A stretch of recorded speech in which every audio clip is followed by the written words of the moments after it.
মানে 2-3 জন পোলাপান বলতেছে যে ট্রাকে আগুন লাগছে। তখন আমরা মানে ভিতর থেকে বাইরে আসি, বাইরে আসার পর থেকে পশ্চিম দিক থেকে একটা ট্রাক ডাইরেক্ট এখানে চলে আসলো এবং আমরা হাত ইশারা করলাম না আমাদের এখানে পানির ব্যবস্থা আছে, আপনারা গাড়িটা এখানে ঢুকান।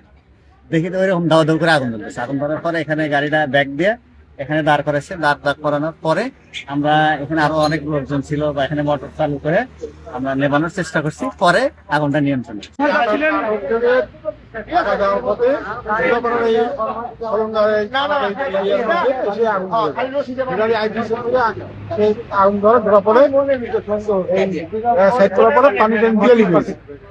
আমরা এই মেসেজ পাওয়ার পর তাৎক্ষণিকভাবে ফায়ার সার্ভিসকে খবর দিয়েছি, আমরা নিজেরাও এখানে আসছি।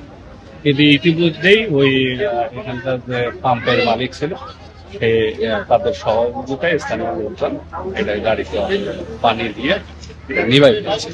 মূলত এটা ওই যে বাসাবাড়ির মাল ছিল, আইপিএস এর যে ব্যাটারির উপরে ছিল এই যে পাখির খাঁচা।